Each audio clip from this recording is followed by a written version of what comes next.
എല്ലാവർക്കും നമസ്കാരം. Welcome to tasty innovations. ഇന്ന് നമ്മൾ ചെയ്യാൻ പോകുന്നത് ചുരക്ക വെച്ചുള്ളൊരു മസാലക്കറിയാണ്. ചപ്പാത്തിയുടെ കൂടെയൊക്കെ കഴിക്കാൻ പറ്റുന്ന നല്ല ടേസ്റ്റി ആയിട്ടുള്ള കറിയാണ്. ഇത് നമുക്ക് വളരെ എളുപ്പത്തിൽ തയ്യാറാക്കാൻ പറ്റുന്നൊരു കറിയാണ്. ഒരു 10-15 മിനിറ്റിനൊക്കെ നമുക്ക് തയ്യാറാക്കാം. ഇഞ്ചി, വെളുത്തുള്ളി ഇതൊന്നും നമ്മൾ ചേർക്കേണ്ട ആവശ്യമില്ല. അപ്പോൾ നമുക്കിത് എങ്ങനെ ചെയ്യാൻ നോക്കാം.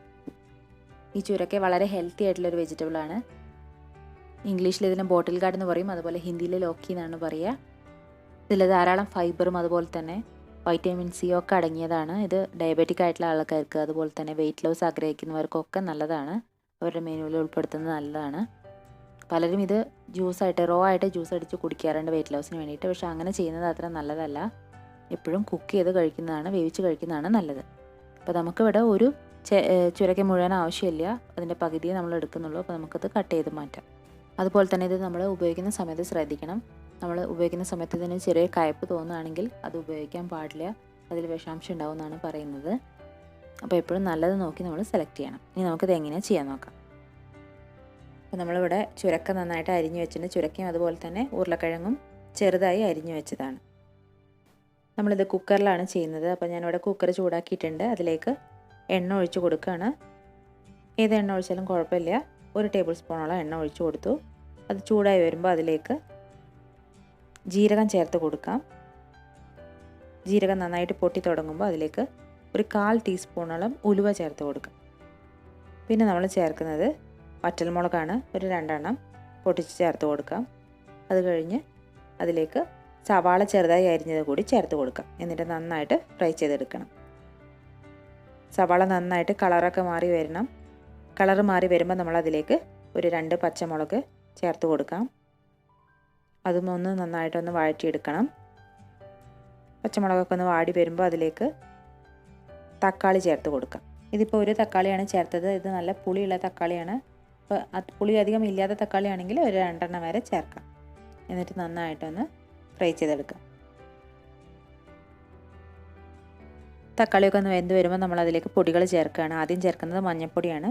ഒരു 1/2 ടീസ്പൂണോളം മഞ്ഞൾപ്പൊടി ചേർത്ത് കൊടുക്കാം. പിന്നെ നമ്മൾ ചേർക്കുന്നത് മുളക് പൊടിയാണ്, 1 ടേബിൾ സ്പൂണോളം. അപ്പോൾ നിങ്ങളുടെ എരിവിനനുസരിച്ച് ചേർക്കാം. ഇത് അത്യാവശ്യം സ്പൈസി ആയിട്ടാണ് ഞാൻ ചെയ്യുന്നത്. പിന്നെ അതിലേക്ക് ഒരു ടീസ്പൂണോളം മീറ്റ് മസാല ചേർത്ത് കൊടുക്കാം. ഇനിയിപ്പോൾ അതില്ലെങ്കിൽ നിങ്ങൾക്ക് പകരം ഗരം മസാലയും ചേർക്കാം. ആകെ നമ്മൾ ഈ ഒരു 3 മസാല മാത്രമേ ചേർക്കുന്നുള്ളൂ. എന്നിട്ട് എല്ലാം കൂടി നന്നായിട്ടൊന്ന് ഫ്രൈ ചെയ്തെടുക്കാം. മസാലകളുടെ പച്ചമണം മാറുന്നത് വരെ ഫ്രൈ ചെയ്യാം. മസാല നന്നായിട്ട് മൂത്ത് വന്നിട്ടുണ്ട്. നമ്മളിനി ഇതിലേക്ക് അരിഞ്ഞു വെച്ചിരിക്കുന്ന ചുരക്കയും ഉരുളക്കിഴങ്ങും കൂടി ചേർത്ത് കൊടുക്കാം. ചുരക്ക ചേർത്ത് വഴറ്റിയ ശേഷം അതിലേക്ക് നമ്മൾ ആവശ്യത്തിന് ഉപ്പ് കൂടി ചേർത്ത് കൊടുക്കാം. ഇനി നമ്മൾ ചേർക്കാൻ പോകുന്നത് ഒരു ഓപ്ഷണൽ ആയിട്ടുള്ള കാര്യമാണ്, കായം.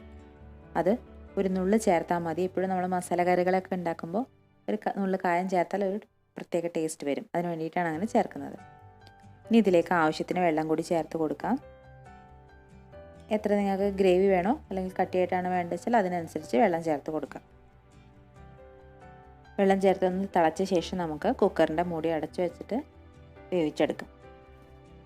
കുക്കറിൽ വെച്ച ശേഷം ഒരു വിസിലടിച്ച ശേഷം താഴ്ത്തി വയ്ക്കാം. എന്നിട്ട് 2-3 വിസിലും കൂടി അടുപ്പിച്ച ശേഷം ഓഫാക്കാം. അപ്പോൾ നമ്മളെ കറി വെന്ത് നന്നായിട്ട് വന്നിട്ടുണ്ട്. ഇനി അതിലേക്ക് കുറച്ച് മല്ലിയില കൂടി ചേർത്ത ശേഷം നന്നായിട്ട് ഉടച്ചെടുക്കുക.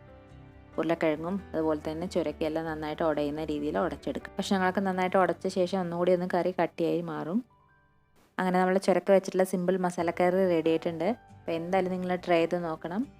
ഇത് സെർവ് ചെയ്യുന്ന സമയത്ത് കുറച്ച് തൈരും കൂടി ഇതിൻ്റെ കൂടെ ചേർത്താൽ നല്ല ടേസ്റ്റാണ്. അപ്പോൾ എന്തായാലും ട്രൈ ചെയ്തിട്ട് നിങ്ങളുടെ അഭിപ്രായം അറിയിക്കുക.